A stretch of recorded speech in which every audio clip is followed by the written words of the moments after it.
두 사람이 대화하고 있습니다. 이어질 내용으로 가장 알맞은 것을 고르십시오. 한 번씩 읽겠습니다. 1번. 이 옷장이 마음에 드는데 옷장에서 냄새가 좀 나는 것 같아요. 새로 만든 가구라서 다소 그럴 수 있습니다. 옷장 문을 열어놓고 며칠 환기하시면 괜찮아질 거예요.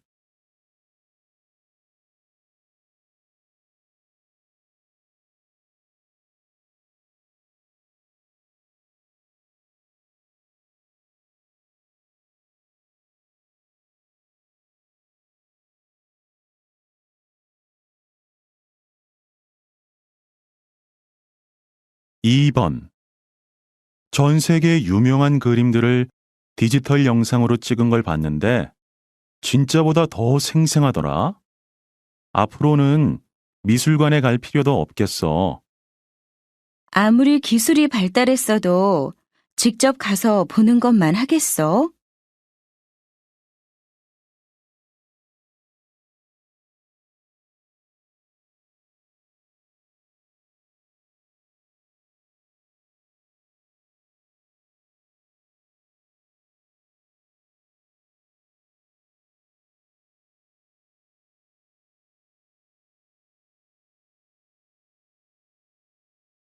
3번. 점심 먹을 때마다 부장님께서 계속 업무 얘기를 하시니까 불편해서 밥을 못 먹겠어요. 회의에서 할 얘기까지 다 하시고. 직원들끼리 먹다 보면 업무 얘기가 나올 수밖에 없지.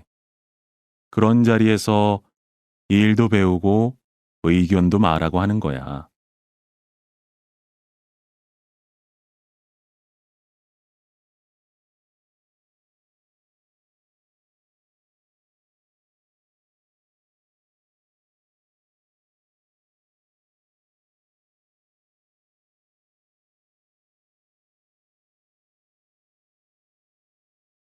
4번. 요즘 이렇게 숲 체험을 할 수 있는 곳들이 많은데 이곳만의 특징이라면 뭐가 있을까요? 저희는 자연 그대로의 모습을 유지하기 위해 노력하고 있습니다. 억지로 길을 낸다거나 인공적인 시설물은 설치하지 않고 있죠.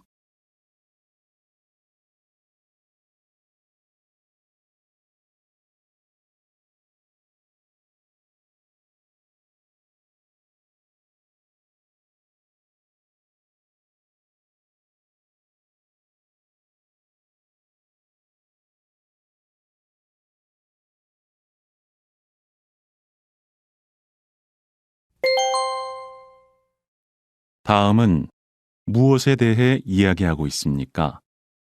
가장 알맞은 것을 고르십시오. 한 번씩 읽겠습니다. 5번. 요즘 천으로 만든 보자기로 선물 포장을 하는 것이 인기인데요. 종이 포장지에 비해 훨씬 정성스러워 보이는 데다 언제든 재활용이 가능하니까 쓰레기 걱정도 덜 수 있어서 좋은 것 같습니다. 포장 방법도 아주 간단한데요. 별다른 도구 없이 그저 매듭을 지어서 묶기만 하면 되니까 누구나 쉽게 할 수 있습니다.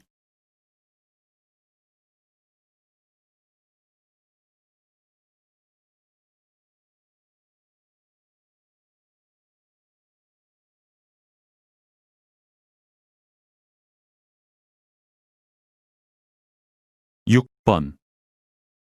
야구 중계 방송을 보다 보면 마수거리 홈런이라는 말을 들을 수 있습니다.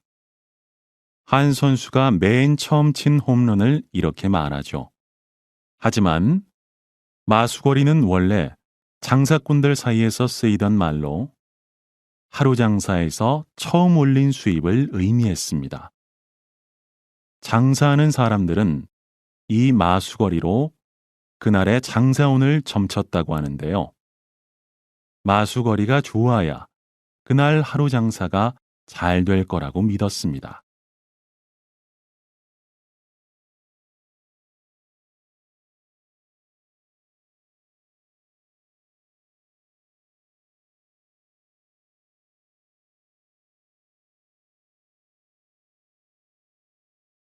7번.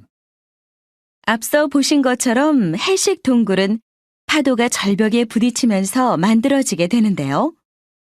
물론 짧은 시간에 형성되는 것은 아닙니다. 아주 오랜 시간 파도의 힘을 받아야 가능한 일이죠. 여기에 절벽을 이루는 암석의 종류와 지형, 기후 등이 영향을 미치게 되고요. 이렇게 해서 다양한 형태의 해식 동굴이 만들어지는 겁니다.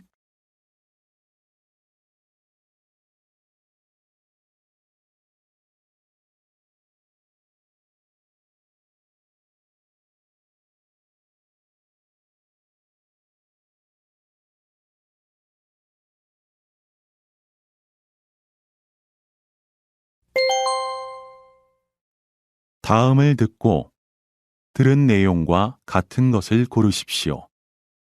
2번씩 읽겠습니다. 8번. 민화는 서민들의 그림으로 알려져 있죠.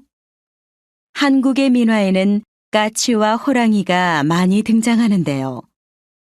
까치는 기쁜 소식을 나타내고 호랑이는 애군을 막아준다는 의미가 있습니다.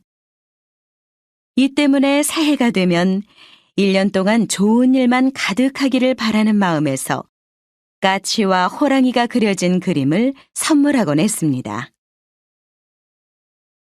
다시 들으십시오. 민화는 서민들의 그림으로 알려져 있죠. 한국의 민화에는 까치와 호랑이가 많이 등장하는데요. 까치는 기쁜 소식을 나타내고 호랑이는 애군을 막아준다는 의미가 있습니다.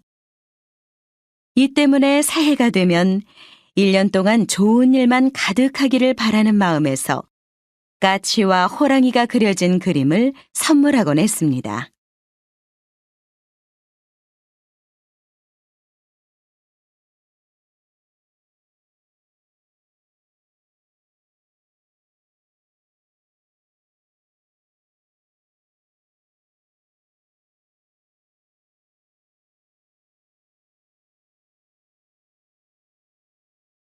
구 번. 오늘 소개해드릴 책은 인간은 왜 외로움을 느끼는가입니다. 현대인의 만성병이라는 외로움을 사회과학적인 측면에서 연구 정리한 건데요. 어려운 용어 사용을 최대한 자제하여 일반인도 쉽게 읽을 수 있도록 했습니다. 저자는 이 책에서 외로움을 느낀다는 건 사회생활에 문제가 있음을 알리는 것이니 주위를 둘러보라고 조언하고 있습니다. 다시 들으십시오. 오늘 소개해드릴 책은 인간은 왜 외로움을 느끼는가입니다.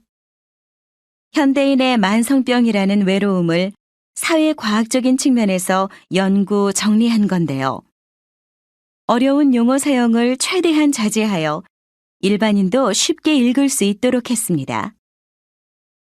저자는 이 책에서 외로움을 느낀다는 건 사회생활에 문제가 있음을 알리는 것이니 주위를 둘러보라고 조언하고 있습니다.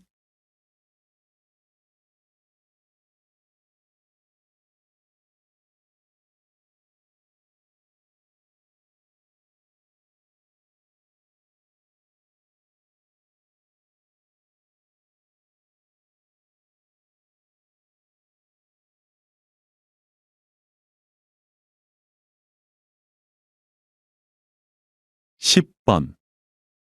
이태원은 한국에서 외국인들이 즐겨 찾는 곳 중 하나인데요. 이렇게 원으로 끝나는 지명은 옛날에 여관이 있었음을 말해줍니다. 조선시대에는 30리마다 역과 원을 설치했는데요.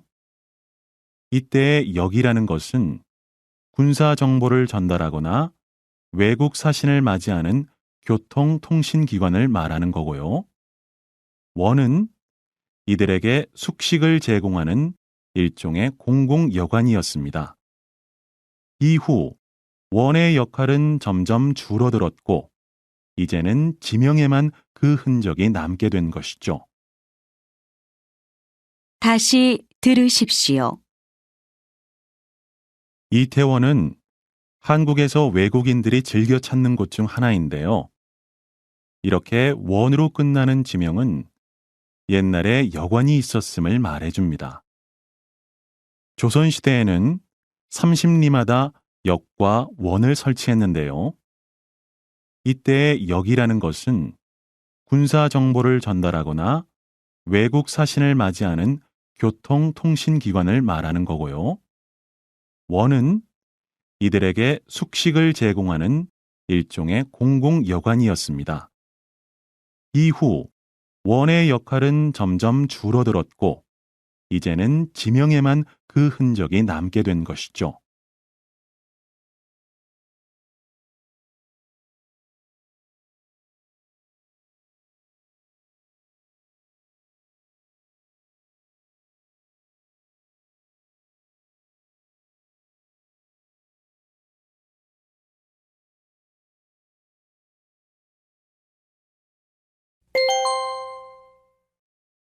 다음을 듣고 남자가 어떤 생각을 하고 있는지 맞는 것을 고르십시오.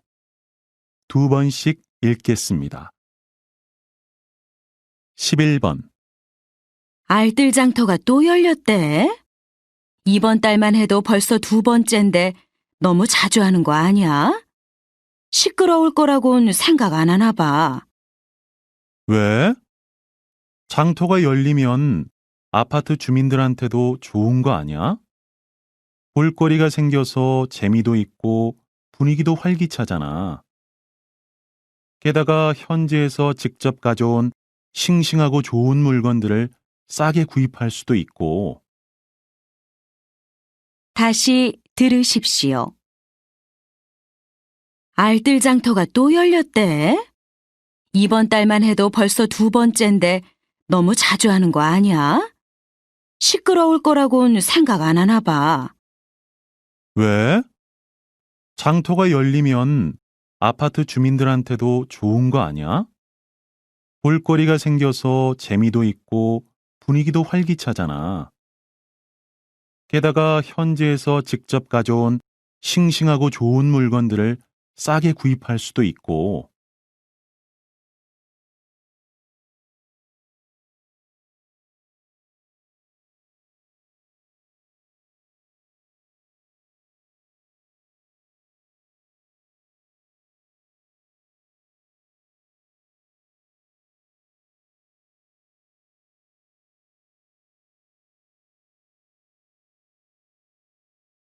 십이 번.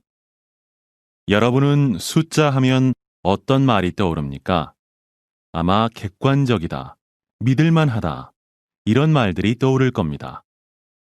숫자가 수학의 기본이다 보니 그런 거겠죠. 그래서 우리는 숫자로만 표현하면 뭐든지 쉽게 믿을만하다고 생각하게 됩니다. 그런데 정말 그럴까요? 예를 들어 평균 4.5명이라는 숫자는 실제 몇 명의 사람을 뜻하는 걸까요? 과연 사람 4명 반이라는 게 실제 세계에 존재하나요? 객관적이라고 생각했던 4.5라는 숫자의 의미가 참 모호해 보이죠? 다시 들으십시오. 여러분은 숫자 하면 어떤 말이 떠오릅니까? 아마 객관적이다, 믿을만하다, 이런 말들이 떠오를 겁니다. 숫자가 수학의 기본이다 보니 그런 거겠죠. 그래서 우리는 숫자로만 표현하면 뭐든지 쉽게 믿을만하다고 생각하게 됩니다. 그런데 정말 그럴까요? 예를 들어 평균 4.5명이라는 숫자는 실제 몇 명의 사람을 뜻하는 걸까요? 과연 사람 4명 반이라는 게 실제 세계에 존재하나요? 객관적이라고 생각했던 4.5라는 숫자의 의미가 참 모호해 보이죠?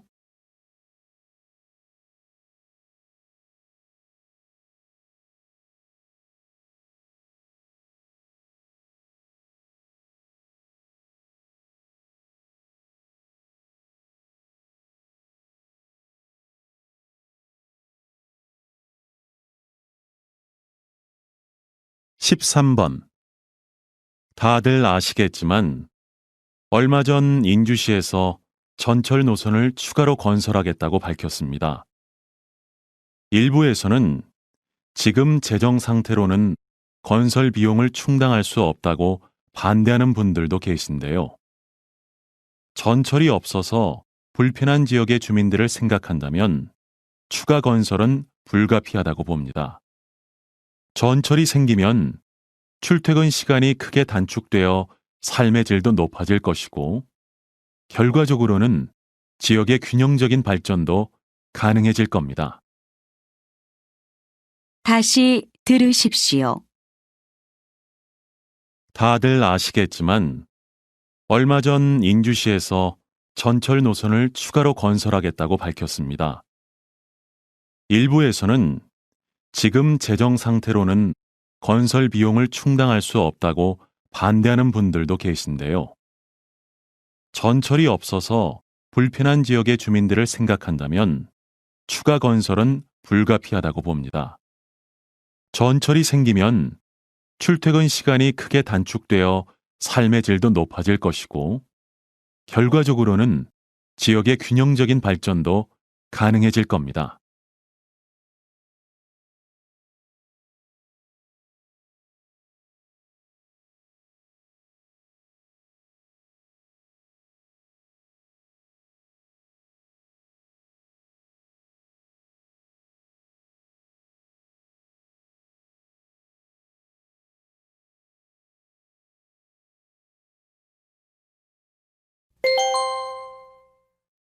다음 그림을 보고 가장 적절한 대화를 고르십시오. 한 번씩 읽겠습니다. 14번. 1번. 처음이라 전혀 할 줄 모르니까 자세 잡는 법 좀 가르쳐 주세요. 이렇게 무릎을 살짝 구부린 상태에서 오른쪽 발을 뒤로 빼면서 부드럽게 굴리듯이 던지면 돼요. 보기에는 쉬워 보이는데 잘할 수 있을지 모르겠네요. 2번. 던질 때 어디를 보면서 던져야 되는 거예요? 저기 앞쪽 핀들 사이에 작은 흰색 점 보이죠? 시선을 거기에 고정시키고 그 자세 그대로 몇 걸음 가다가 던지면 돼요. 아, 알았어요. 한번 해볼게요. 3번.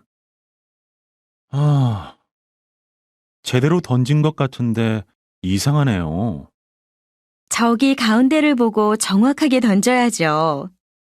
던질 때 방향이 틀어지면 공이 가다가 옆으로 빠지거든요. 가운데로 던진다고 던졌는데 자꾸 다른 방향으로 가요. 4번. 아, 정말 죄송합니다. 던지다가 공을 놓쳐서요. 아니에요. 괜찮아요. 손이 미끄러우면 가끔 그렇게 공이 빠지기도 하더라고요. 아, 네.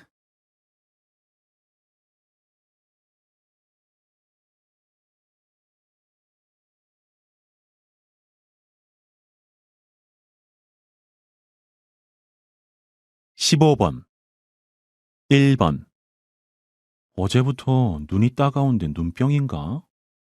한번 봐주세요. 어디 봐요? 이쪽요? 눈이 좀 빨갛긴 한데 잘 모르겠어요. 병원에 가보세요. 아무래도 그래야 할 것 같아요. 2번.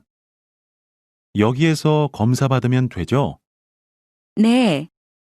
그 상태로 왼쪽 눈만 가리시고 제가 가리키는 글자가 뭔지 말씀하시면 돼요.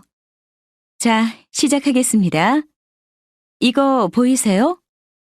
아니요. 너무 작아서 잘 안 보이는데요? 3번. 얼굴을 이쪽으로 대면 돼요? 기계 쪽으로 가까이 오셔서 턱이랑 이마 붙이시고요.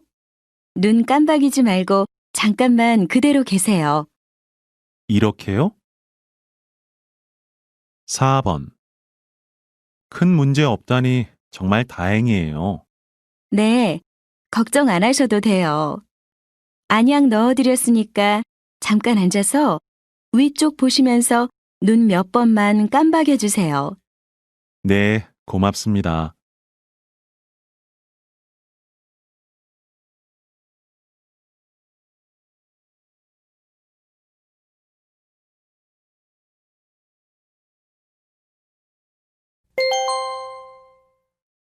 대화가 끝난 후에 남자가 이어서 할 행동으로 알맞은 것을 고르십시오. 2번씩 읽겠습니다. 16번. 이제 박람회 준비는 거의 다 끝난 거죠? 네, 행사장에 가서 우리 회사 부스가 잘 설치됐는지 확인하고 필요한 물품들만 갖다 놓으면 될 것 같아요. 회사 기념품도 가지고 가야 될 텐데 홍보팀에 연락해 볼까요?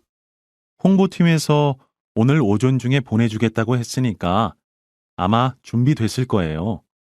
제가 지금 전화해서 갖다 달라고 할게요. 알았어요.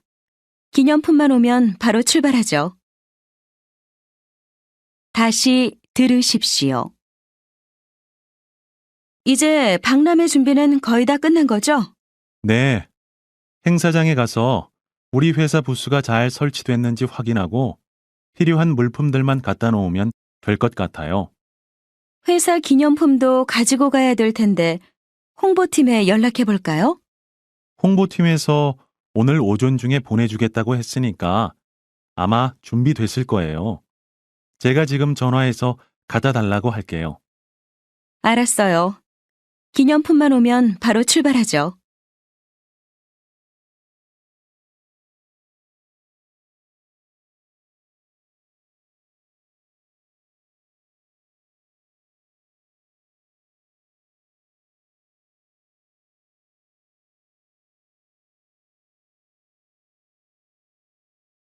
십칠 번. 김 기자, 박종우 씨 인터뷰하기로 한 거 어떻게 됐어요?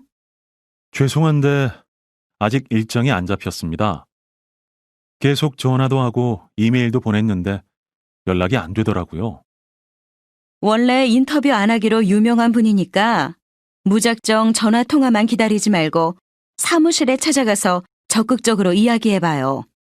네, 사무실에 전화해서 스케줄 확인하고 바로 나가보겠습니다. 스케줄 확인할 것 없이 일단 가서 기다렸다가 약속 받아와요. 네, 알겠습니다. 약속 잡히면 바로 연락드리겠습니다. 다시 들으십시오. 김 기자, 박종우 씨 인터뷰하기로 한 거 어떻게 됐어요? 죄송한데 아직 일정이 안 잡혔습니다. 계속 전화도 하고 이메일도 보냈는데 연락이 안 되더라고요. 원래 인터뷰 안 하기로 유명한 분이니까 무작정 전화 통화만 기다리지 말고 사무실에 찾아가서 적극적으로 이야기해봐요. 네, 사무실에 전화해서 스케줄 확인하고 바로 나가보겠습니다. 스케줄 확인할 것 없이 일단 가서 기다렸다가 약속 받아와요. 네, 알겠습니다. 약속 잡히면 바로 연락드리겠습니다.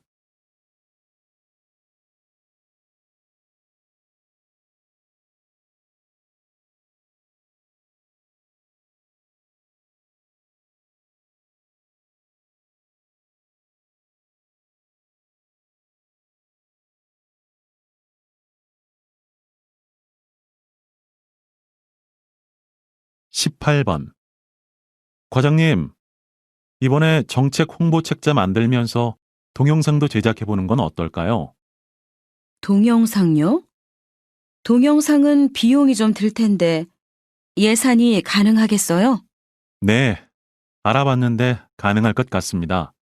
내역서 작성해놨는데 지금 가지고 올까요? 네, 그러세요. 근데 어떤 내용으로 할지 생각해 놓은 거라도 있어요? 정책이라고 하면 딱딱하게 느끼는 사람들이 많은 것 같아서요.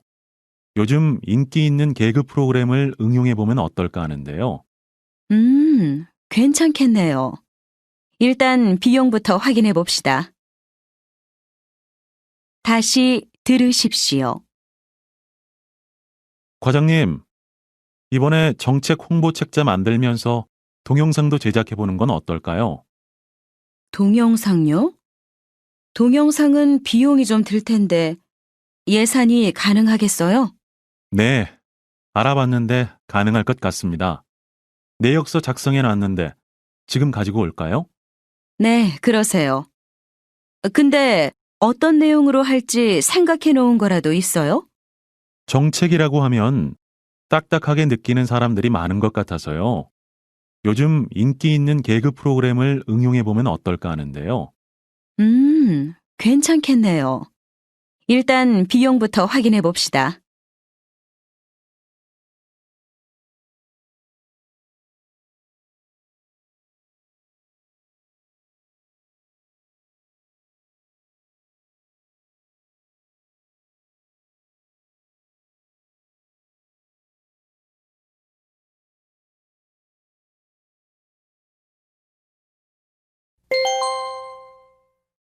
다음 뉴스를 듣고 알맞은 제목을 고르십시오.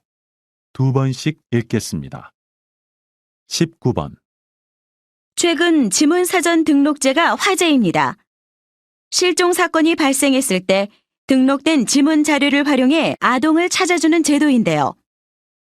지난 5일 3살 난 사내아이가 실종 3시간 만에 가족 품으로 돌아갈 수 있었던 것도 지문사전 등록제 덕분입니다.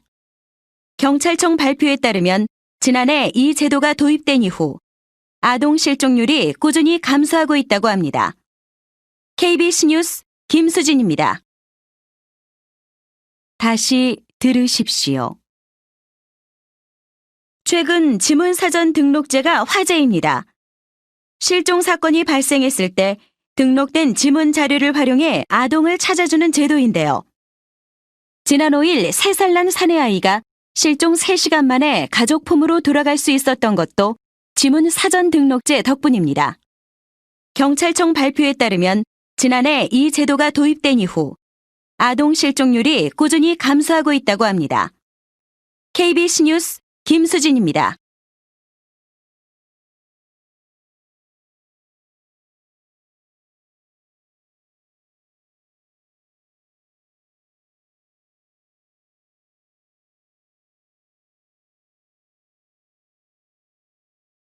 이십 번.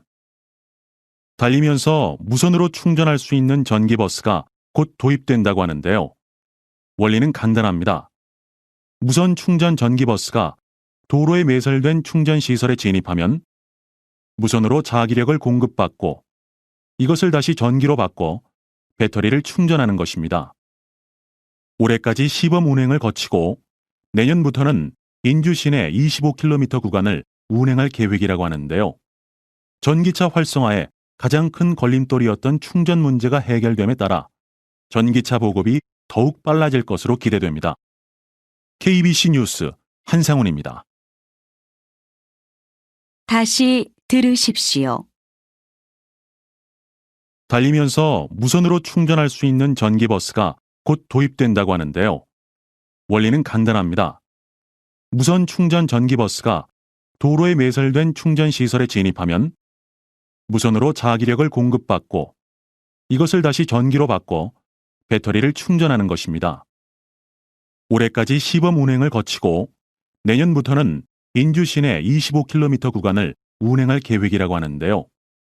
전기차 활성화에 가장 큰 걸림돌이었던 충전 문제가 해결됨에 따라 전기차 보급이 더욱 빨라질 것으로 기대됩니다. KBC 뉴스 한상훈입니다.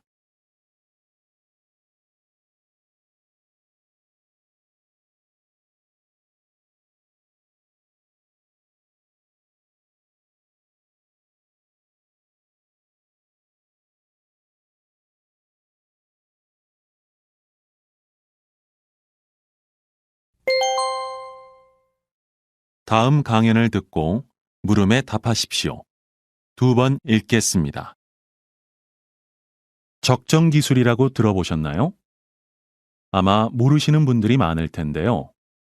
쉽게 말해 어떤 지역에 꼭 필요하고 딱 맞는 기술을 말합니다. 예를 한번 들어볼까요? 발전 시설이 없는 지역에서 자전거 페달을 밟아 전구의 불을 밝히는 광고. 다들 보신 적 있으실 거예요. 이런 것이 바로 적정 기술에 해당된다고 할 수 있습니다. 강물이 오염된 지역에서 휴대용 여과 장치로 강물을 정수해 사용하는 것도 마찬가지고요. 사실 고도의 기술에 길들여진 우리에게는 아이디어 제품 정도에 불과해 보이는데요. 하지만 어떤 지역의 사람들에게는 최선의 기술이라고 할 수 있죠. 앞으로 더 많은 지역에서 적용이 이루어지기를 기대하는 것은 바로 이 때문입니다. 다시 들으십시오. 적정 기술이라고 들어보셨나요? 아마 모르시는 분들이 많을 텐데요. 쉽게 말해 어떤 지역에 꼭 필요하고 딱 맞는 기술을 말합니다. 예를 한번 들어볼까요? 발전 시설이 없는 지역에서 자전거 페달을 밟아 전구의 불을 밝히는 광고. 다들 보신 적 있으실 거예요. 이런 것이 바로 적정 기술에 해당된다고 할 수 있습니다. 강물이 오염된 지역에서 휴대용 여과 장치로 강물을 정수해 사용하는 것도 마찬가지고요. 사실 고도의 기술에 길들여진 우리에게는 아이디어 제품 정도에 불과해 보이는데요. 하지만 어떤 지역의 사람들에게는 최선의 기술이라고 할 수 있죠. 앞으로 더 많은 지역에서 적용이 이루어지기를 기대하는 것은 바로 이 때문입니다. 21번.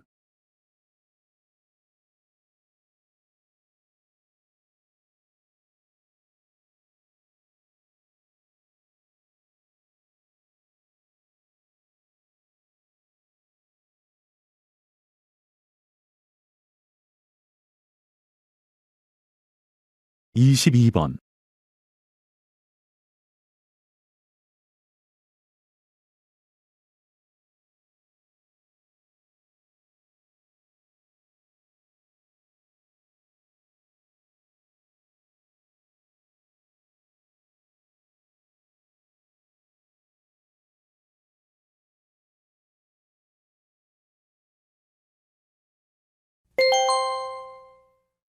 다음 강의를 듣고 물음에 답하십시오. 두 번 읽겠습니다. 북유럽 신화 속 최고의 신은 오딘입니다.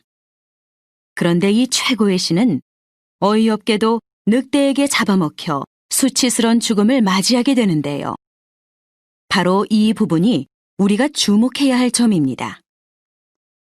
북유럽 신화에 등장하는 신들은 이 오딘처럼 대부분 뭔가 결핍돼 있습니다. 그 결핍이 자신에게 가장 필요한 부분이라는 점도 흥미롭습니다. 최고의 신은 불완전한 신체를 갖고 있고 사랑의 여신은 연인을 찾아 온 세상을 헤매고 돌아다닙니다. 결혼의 여신은 남편 오딘의 바람기 때문에 애를 태우고요. 처음에는 무슨 신들이 이래라며 헛웃음이 나오겠지만 곰곰이 생각해보면 이렇게 뭔가 결핍되고 모순된 북유럽 신들이 바로 우리의 모습이 아닌가 싶습니다. 다시 들으십시오.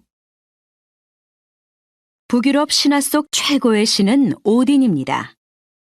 그런데 이 최고의 신은 어이없게도 늑대에게 잡아먹혀 수치스런 죽음을 맞이하게 되는데요. 바로 이 부분이 우리가 주목해야 할 점입니다. 북유럽 신화에 등장하는 신들은 이 오딘처럼 대부분 뭔가 결핍돼 있습니다. 그 결핍이 자신에게 가장 필요한 부분이라는 점도 흥미롭습니다. 최고의 신은 불완전한 신체를 갖고 있고 사랑의 여신은 연인을 찾아 온 세상을 헤매고 돌아다닙니다.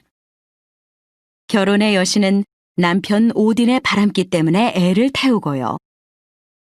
처음에는 무슨 신들이 이래라며 헛웃음이 나오겠지만 곰곰이 생각해보면 이렇게 뭔가 결핍되고 모순된 북유럽 신들이 바로 우리의 모습이 아닌가 싶습니다. 23번.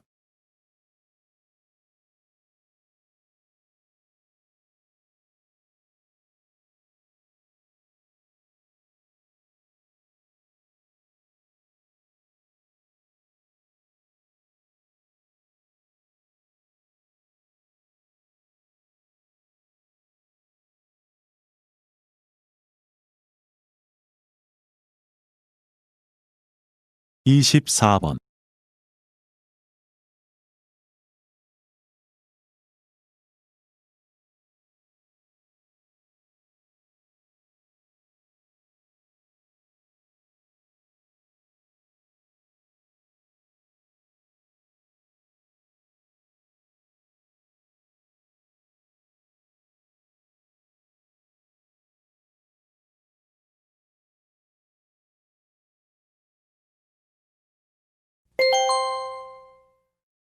다음 토론을 듣고 물음에 답하십시오.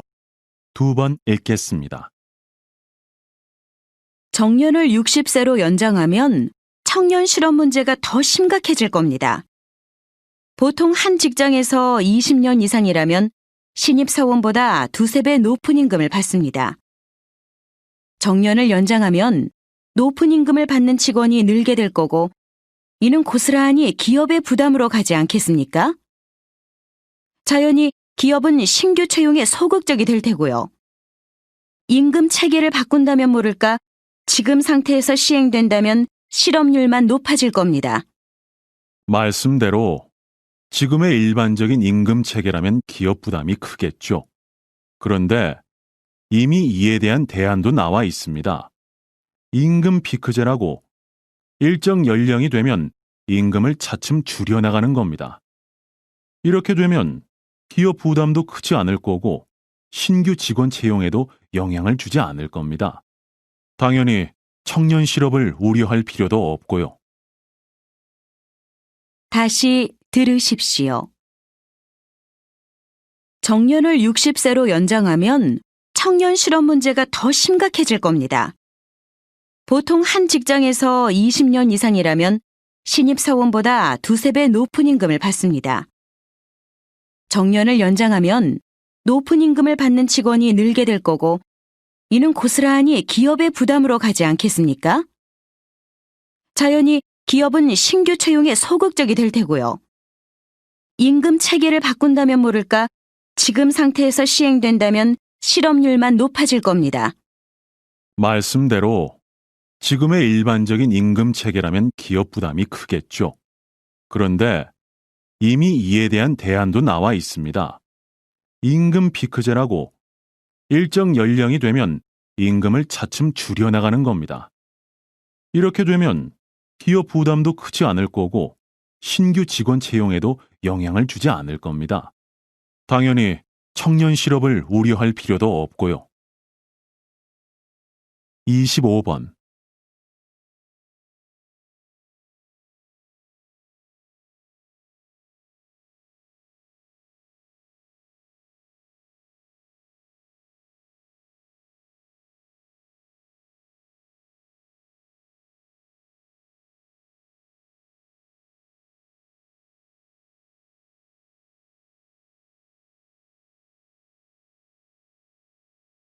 이십육 번.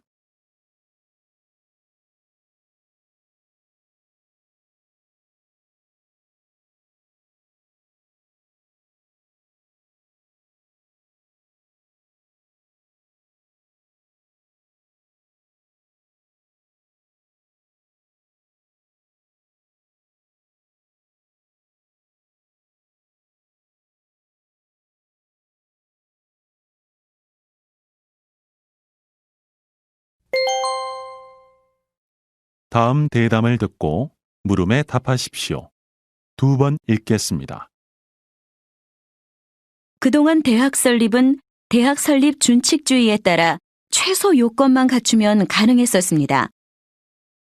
20여 년 가까이 운영되던 이 제도를 정부가 최근 폐지하겠다고 밝혔는데요.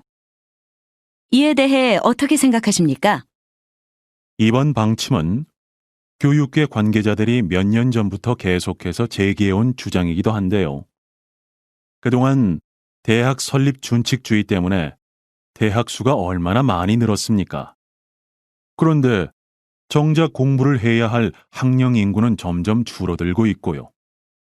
그러다 보니 대학 입학 정원도 다 채우지 못하는 경우도 많고, 이 때문에 일부 대학의 운영과 교육이 파행적으로 진행되기도 했습니다. 2018년에는 고등학교 졸업생 수보다 대학 입학 정원이 많다고 하니 미달 사태는 점점 심해지겠죠. 늦은 감은 있지만 지금이라도 배제한다니 다행입니다. 다시 들으십시오. 그동안 대학 설립은 대학 설립 준칙주의에 따라 최소 요건만 갖추면 가능했었습니다. 20여 년 가까이 운영되던 이 제도를 정부가 최근 폐지하겠다고 밝혔는데요. 이에 대해 어떻게 생각하십니까? 이번 방침은 교육계 관계자들이 몇 년 전부터 계속해서 제기해온 주장이기도 한데요. 그동안 대학 설립 준칙주의 때문에 대학 수가 얼마나 많이 늘었습니까? 그런데 정작 공부를 해야 할 학령 인구는 점점 줄어들고 있고요. 그러다 보니 대학 입학 정원도 다 채우지 못하는 경우도 많고, 이 때문에 일부 대학의 운영과 교육이 파행적으로 진행되기도 했습니다. 2018년에는 고등학교 졸업생 수보다 대학 입학 정원이 많다고 하니 미달 사태는 점점 심해지겠죠. 늦은 감은 있지만 지금이라도 배제한다니 다행입니다. 27번.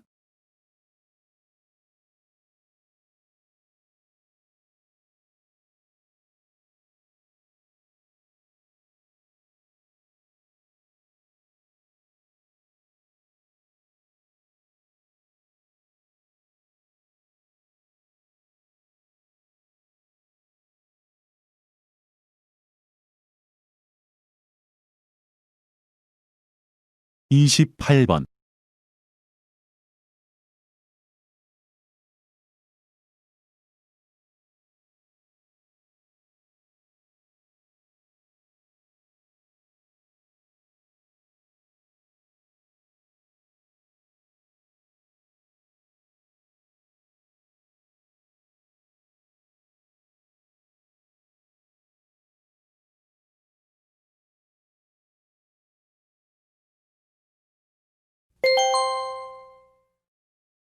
다음 강연을 듣고 물음에 답하십시오. 2번 읽겠습니다. 이렇다 보니 정치적 이념이 다른 국가라도 공동의 이익이 있다면 교섭의 대상이 되었습니다. 반대로 협력 대상이었던 국가라도 외교 사안에 따라 거리를 두기도 했고요. 영원한 우방도, 영원한 적국도 없는 시대가 된 거죠. 이러한 시대적 분위기를 반영해 나타난 외교 정책이 바로 균형 외교입니다. 균형 외교는 말 그대로 가까운 나라, 먼 나라라고 규정해 놓지 않고 모든 나라와 일정한 거리를 유지해 두는 걸 말합니다. 특히 요즘처럼 경제적 이익을 놓고 국제적으로 조종할 일이 많을 때 효과적입니다. 이런 이유로 한국을 비롯한 많은 나라에서 이 균형 외교 정책을 구사하고 있지요. 다시 들으십시오. 이렇다 보니 정치적 이념이 다른 국가라도 공동의 이익이 있다면 교섭의 대상이 되었습니다. 반대로 협력 대상이었던 국가라도 외교 사안에 따라 거리를 두기도 했고요. 영원한 우방도, 영원한 적국도 없는 시대가 된 거죠. 이러한 시대적 분위기를 반영해 나타난 외교 정책이 바로 균형 외교입니다. 균형 외교는 말 그대로 가까운 나라, 먼 나라라고 규정해 놓지 않고 모든 나라와 일정한 거리를 유지해 두는 걸 말합니다. 특히 요즘처럼 경제적 이익을 놓고 국제적으로 조종할 일이 많을 때 효과적입니다. 이런 이유로 한국을 비롯한 많은 나라에서 이 균형 외교 정책을 구사하고 있지요. 29번.